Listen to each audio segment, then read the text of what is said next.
Hablemos ahora sobre esta sui generis campaña y esta inevitable concurrencia a las elecciones del 7 de febrero en circunstancias inéditas y espero que irrepetibles. Quiero decir que Dios quiera que nunca más una pandemia cuando haya que votar y especialmente de la aparente contradicción que hay, porque ya han comenzado a criticarnos, decir que nosotros somos responsables del ausentismo, de que la gente se desanime más de lo que ya está en votar. La aparente contradicción que hay entre esto de exhortar a la gente a que decida su destino, no solamente su presidente, y las circunstancias cada vez más disuasivas de hacerlo, de todo tipo. Entonces, nadie mejor, en el sentido literal de la palabra, para responder a estas inquietudes y otras que Lolo Echeverría. Yolanda Torres comienza con él desde Quito. Siempre es un gusto contar con Lolo Echeverría en este programa. Él tiene estudios realizados en filosofía y letras, arquitectura y periodismo. Vean ustedes esa mezcla explosiva que hace lo que es hoy Lolo Echeverría, además con un insight, con una visión muy poderosa sobre los temas de coyuntura. Su experiencia laboral en medios de comunicación, Teleamazonas, Llamación, Radio Universal, revista Mensajero, revista Charqui, actual director, revista Criterios, columnista de El Comercio. Lolo, bienvenido nuevamente. ¿Cómo evitar que las próximas elecciones, con estas limitantes que anunció Carlos, por un lado la pandemia, por otro lado la decepción de los ciudadanos, afecte los niveles de ausentismo? ¿Cómo hacemos para que la gente se acerque a votar? Yolanda, buenos días, muchas gracias por esa presentación. Un saludo para Carlos y para la audiencia. Me parece a mí que lo que hay que procurar es que haya más racionalidad en la campaña y en la decisión de los electores. El problema de nuestro tiempo es que se impone lo emocional. El hombre más famoso de este momento, decía, es el jumento con pieles y cuernos que invadió el Capitolio de Estados Unidos. Es el más famoso del mundo y nunca dijo una palabra ni tuvo una idea. Esto es lo que define nuestro tiempo. Por lo tanto, lo que tenemos que hacer es volver a lo que se supone es una campaña electoral.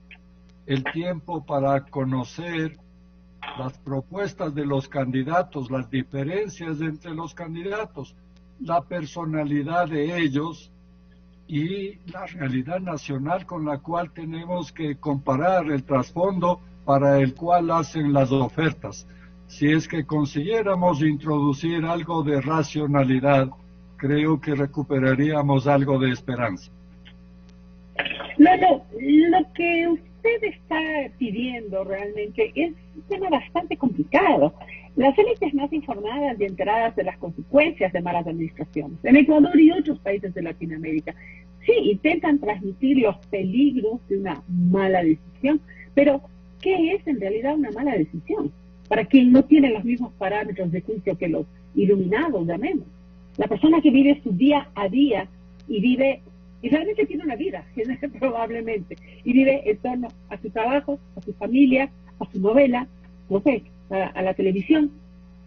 ¿Cómo podemos pedirles que ellos entren, conozcan los planes de gobierno, se adentren en los temas, se aguanten 2 horas de debates aburridos? Mientras más desesperado está uno, Yolanda, más necesidad tiene uno de apegarse a la realidad, a lo posible, a lo real. Y entonces lo que tiene que hacer cualquiera en cualquier situación es evitar las quimeras, evitar ilusiones y hacer lo que es posible, real y útil. Y esto se le puede pedir a cualquiera. Probablemente la gente más sencilla tiene más capacidad que cualquiera para tomar decisiones coherentes, reales y sobre todo con los pies en el suelo. Eso es todo, no es tan difícil, pero la campaña tiene que tener una dosis de didáctica para saber explicar esto a la gente, cuál es el problema o los problemas a resolver y cuáles las soluciones propuestas. Y segundo, Tiene que haber un control electoral para que no haya ofertas bárbaras, quimeras, imposibles, que constituyen un engaño al electorado, Yolanda. Sí, pero ¿en quién cae esa dosis de didáctica que usted dice? Por un lado sí coincido en que el pueblo es sabio, sí lo es, y es muy intuitivo, pero muchas veces se ha dejado llevar y ha votado inconvenientemente para los fines, a los mejores fines del país, y lo hemos visto en el pasado, lo hemos visto en varias ocasiones. ¿Por qué? Porque la información que le llega le abre una esperanza, así haya una mentira escondida detrás. Pero lo que usted dice, esta información didáctica, ¿a quién le corresponde? Le corresponde, como decía Carlos, le corresponde a los periodistas, no le corresponde a los candidatos tener mejores planes, presentarse mejor, ser ellos quienes lleguen a la ciudadanía con sus planes. Tenemos gente que puede decir cualquier cosa y presentar cuestiones que son absolutamente imposibles de cumplir, pero yo lo veo como quien compra la lotería. Sé que no me va a ganar, pero una vez resulta. Es un poco complicado llegar con la información adecuada a la gran masa ecuatoriana para que, según nosotros, escojan nosotros. Corresponde a todos, Yolanda. Corresponde en primer lugar a los partidos, que son los que presentan a los candidatos. ¿Cómo puede ser posible que presenten un candidato y después digan que ese candidato es un inútil, un traidor, un falso? Esto es un absurdo. No puede ser posible eso. Entonces, la primera responsabilidad es de quien presenta el candidato, que es el partido político. Pero corresponde a todos, a los medios de comunicación, que no pueden, no deben privilegiar lo emocional, sino lo real. Corresponde a los candidatos, que son los que tienen que hacer ofertas creíbles, probar qué van a hacer, cómo van a hacer, con quién van a hacer, con qué recursos. Y corresponde a las organizaciones. Todas las organizaciones sociales participan de alguna manera y tienen responsabilidades porque son los que agremian a las personas y representan a las personas, y corresponde a las élites, es decir, corresponde absolutamente a todos para que vayamos corrigiendo los términos de una campaña. Como dice Carlos, y perdón Carlos que use tu contenido para esto, pero los jóvenes muchas veces no conocen, no han vivido, no ha sido una vivencia los últimos años, hablemos de los 40 últimos años, con tantas irregularidades y con tantos fenómenos que se han dado en el país y cambios de presidentes, etcétera, inclusive la última administración. Pero aparentemente quienes no irían a votar es quienes tienen esa vivencia y ese conocimiento y podrían tener una conciencia mucho más formada para ir a votar. ¿Cómo convencer a las personas de la tercera edad, a los mayores, digamos, de 40 años, de que asistan, de que utilicen todas las bioseguridades que necesitan, pero asistan a las votaciones? Bueno, si uno conoce los problemas y busca las soluciones, esa es la conducta apropiada para tomar una decisión. En cuanto a los jóvenes, yo no estoy de acuerdo que se diga que los jóvenes no conocen, no recuerdan, no han sabido, no han vivido. Bueno, cualquiera puede conocer y tiene la obligación de conocer. Saber algo de nuestra historia, por lo menos reciente, es una obligación. ¿Acaso los jóvenes son incapaces de esto? Yo pienso que ellos pueden y deben conocer la historia para saber qué hemos vivido y cuáles son los daños de los que tenemos que liberarnos y cuáles son los objetivos que debemos perseguir. Por otra parte, los jóvenes son los que más sueños tienen, los que más miran al futuro. Los más viejos miramos al pasado, vivimos de recuerdos, pero los jóvenes viven de cara al futuro y por lo tanto para ellos es más fácil establecer proyectos que es lo que constituye una elección, un proyecto, la posibilidad de un futuro posible mejor. Estoy de acuerdo que los jóvenes, yo no hablo de que los jóvenes sean ignorantes, pero sí han vivido en los últimos 10 años, por lo poco, ¿no?, de un régimen de propaganda muy grande que también estuvo alejado de la realidad, y lo que se les presentó fue la realidad vista desde un gobierno específico. A eso me refiero en cuanto a su propia vivencia. Vamos ahora con Carlos Vera, que tiene mucho más desde Guayaquil. Gracias, Yolanda. Buenos días, Lolo. Yo estoy fascinado con la conversación. Tengo tantas cosas que decir. La primera, en el sentido exacto de la alusión. Maestro, haré los deberes. Tiene usted razón respecto a que parte de la responsabilidad también está en los actores de opinión y los medios de comunicación. Segundo, sobre el comentario de los jóvenes, fíjese, coincide con usted Lourdes Jiménez. En su cuenta de Twitter ella se identifica como mamá enamorada de mis chicos, abogada, pero sobre todo persona en el constante trabajo de ser mejor. Y dice Lourdes Jiménez, hay una lamentable visión respecto a los jóvenes. Los candidatos creen que solo son videogamers, youtubers, y que jamás han leído un libro de historia. Como necesito un brazo más largo, lo que necesito lentes. Ahora sí, han minimizado los anhelos de los jóvenes. Quizás sea un reducido número y por ello la generalización. Acotación. Segundo, la clave. Un poco de racionalidad, tanto en los candidatos como en los electores. Y para volver a la racionalidad, usted propone una fórmula, que analicemos las propuestas, establezcamos las diferencias y la conexión que tienen con la realidad nacional. Haga ese ejercicio respecto a los tres punteros, Lasso, Arauz y Yacu. Esto es para una conferencia, por supuesto, Lolo, pero empiécelo por donde quiera.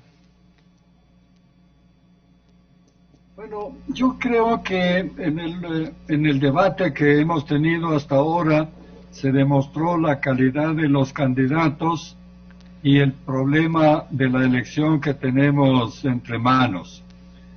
Yo hice una lista de las propuestas que hicieron los 7 candidatos primeros y me pareció inverosímil que haya tal nivel de ilusión, tal nivel de alejamiento de la realidad. Les leo rápidamente las propuestas que yo anoté. Reducción de impuestos, ayuda para pagar salarios de los emprendedores, ingreso excepcional a los desempleados, amnistía bancaria, reestructuración de deudas, baja de tasas de interés al 2%, fondo de reestructuración económica, 3 millones de empleos solo para el agro, seguro agrícola, mega hospitales, pena de muerte, cadena perpetua, granjas agropecuarias carcelarias. No existe país en el mundo capaz de proponerse semejantes cosas, y peor, en una crisis económica, en una crisis de salud, en una crisis política como la que vivimos. Esto indica que los candidatos están flotando, no están con los pies en la realidad. Y de los 3 primeros candidatos, uno compartió estas propuestas, nunca criticó ninguna de ellas, y los otros 2 simplemente evadieron el debate. No quisieron participar en el debate, lo que significa hasta cierto punto un desprecio al electorado. Ya, ok.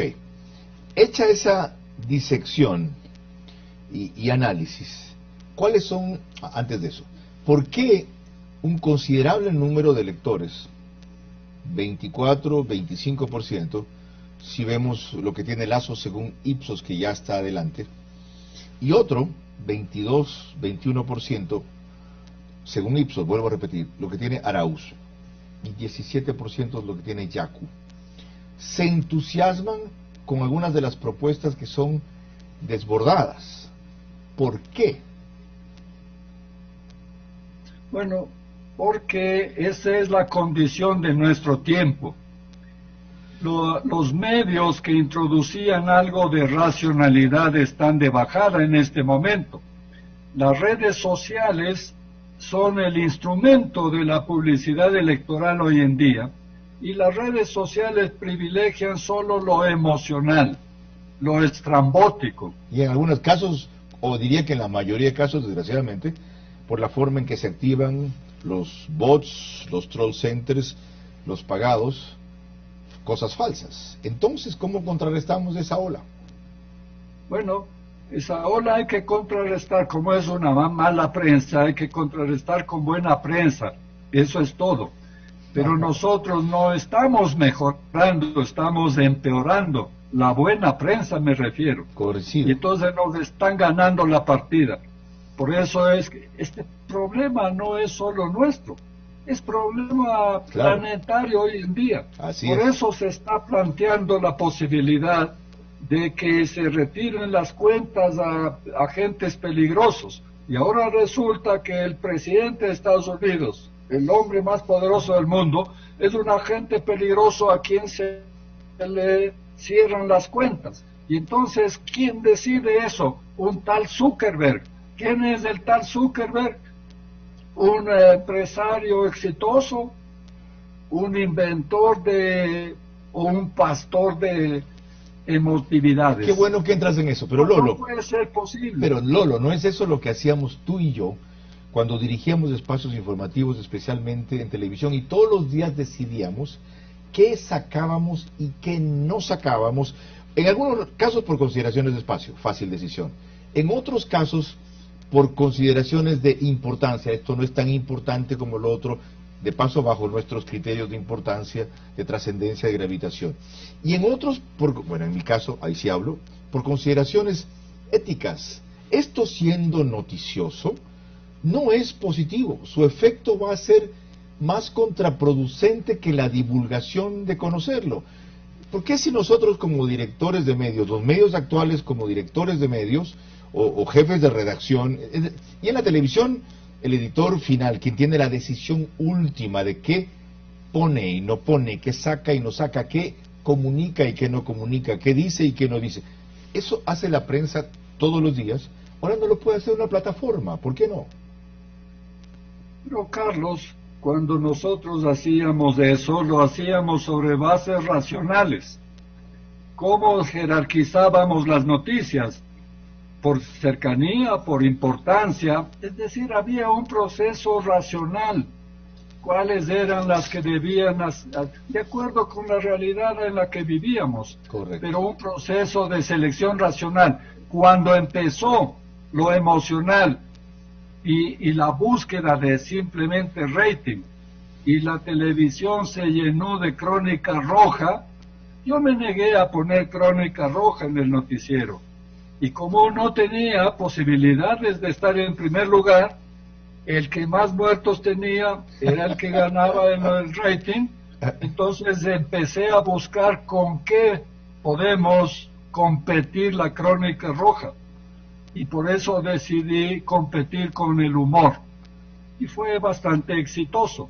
Pero bueno, hay un proceso racional. Cuenta ese detalle chiquito. Tú fuiste el que puso a Michelena por primera vez en televisión. Así es, sí. Y lo hice porque tenía que competir con algo al gusto por la crónica roja. Genial fórmula.